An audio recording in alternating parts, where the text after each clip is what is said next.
about a technique from a wrestling perspective, how to protect ourselves if we're extended, so we don't, don't get injured and we can stay in the fight, but also how to turn a specific position that the person that's being defending the takedown is being strong, how we can turn that into a position of advantage for ourselves. Right? So we have our training partner, we're wrestling, we engage. So wherever that position might be, we've got contact with each other. When we initiate that takedown, so say for example we get that single leg and the person sprawls out really strong. So right now you'll see that, the person on top of me here, so my training partner's got good pressure down on me. I feel the majority of his weight, and the majority of his weight is on his toes.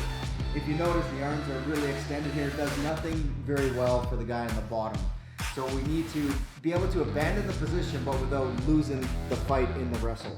All right, so as we're trying to take him down, one technique that we can utilize here is the inside arm, if you will, is going to maintain contact with his thigh. And then we're going to walk our knees towards him, but then perpendicular as we change the angle of attack. As we do this, what happens is our elbows and our knees become closer, and then we're less extended and there's less pressure on our shoulder. And then from there, we're going to trap the hip. So now we're in a position where the angle of attack has been changed, and now there's less weight on us and more weight on the individual's knees or hands. Right? So as we continue to fight from this position, there's things that we can do to elevate our position or then continue to wrestle. So for today, as we trap the far hip, and we're going to clear the head, we're going to look for a headlock position, and we're going to end up in the top position where we control the head. Right? So from one more angle, this is where the person sprawls. So in this case, Liam, my training partner, he's going to sprawl his legs back. Our arms get extended. We know that if we just hang on to this position, it puts a lot of torque onto our shoulders, and it doesn't really advance our position. All right, so we're in this position.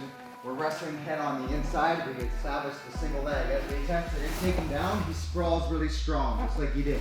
So if you notice, Liam's on his toes, and the majority of the weight is on my head. From here, if we stay extended, it doesn't do well for the guy in the bottom. As we move, we're going to trap one hand onto the inside of the thigh, and then the far hand, as we walk our knees closer to our training partner or to our opponent, we're going to trap the far hip. So all together, we get up in this position here. So from this position, the training partner on the top, he may have a whizzer with his left hand around my armpit. All right, this is going to push pressure into our head here. So we want to avoid this position. So we're going to clear our head, and then now we get to the top position by trapping the head. And then we end up in a headlock position.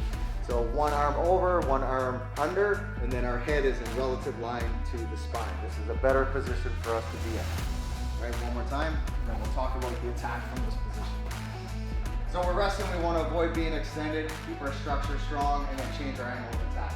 So we're moving, his hands are engaged, secure the leg, he sprawls back. We end up in our knees, he's on his toes, we're extended. So we're going to bring our knees closer to his, trap the far hip, clear our head, and then as we clear our head, we're going to release that inside hand, trap the far head, so the far part of the head, and then we end up in the top turtle position. So as he stays strong, he's on all fours, starting to fight this position. What we can do is establish the front headlock position where we're going to, with the inside arm, we're going to cup the chin, put a little bit of twist on his spine so make him look in this direction, and then we can start the attack from here. All right, guys, so from this position, now we want to get out from underneath on the bottom, and then we want to turn it into an attack. So from a grappling position, wrestling, MMA, what we're trying to do is from the hip position, we want to free our head. We know with his whizzer, he's strong, he's going to put pressure on our shoulder. So as we clear the head, right away we want to trap this head. If our head is above his, we're going to have the advantage. If his head is above ours, he's going to have the advantage. And so we want to try to get our head over top. And then as we reach for the far head, we're going to trap the armpit with our right hand in this case, just to get him in this position here. So the crown of the hair is always around the belly button, and from here we've got one hand on the tricep control, and then one hand on the chin. So as we're trapping the chin, we have the chin pluck position. We're going to pull a little bit, puts the spine out of alignment, makes him look in this direction, and that just gives us enough time to sneak this hand under the chin for the choke that we're going to set up. Right, so we chin pluck, and then we're going to drive the chin with the hand underneath the chin, and then essentially we're going to establish a gable grip underneath of our opponent. Chin pluck, we got far side tricep control. Hand goes underneath. We're gonna marry up the two hands. We got a good solid cable grip underneath. And now we're gonna turn our hips perpendicular, so we change the angle of attack once again. And what we're gonna do is step over the head with one hand, or one leg rather, so the hamstring makes contact with the back of the head.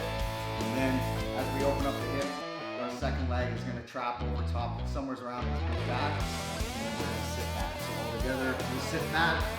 Again, just there, we squeeze everything. When we squeeze everything in, it starts to get a little bit tight on his throat as the choke is established.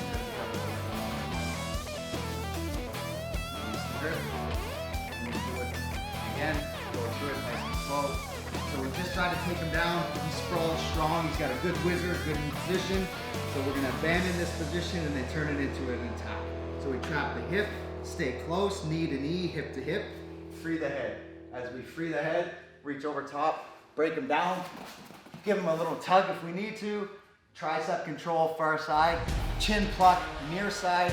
As we open up that space under his chin, we're gonna take it with the blade part of our wrist. As we take that space, marry up the two hands, so we've got a gable grip established under his body, squeezing the elbows in together. As we turn our body, we're gonna change the angle of attack by stepping over the head with one thigh, so the back of the hamstring is on the back of the neck. And then as we establish the second limb, the hamstring is going to make contact with his back. So we do so, like so, and we squeeze everything in together, and we get the submission. Puts a lot of torque on the neck, a good choke, and most importantly, it's a position that if you feel like you're losing the position or losing the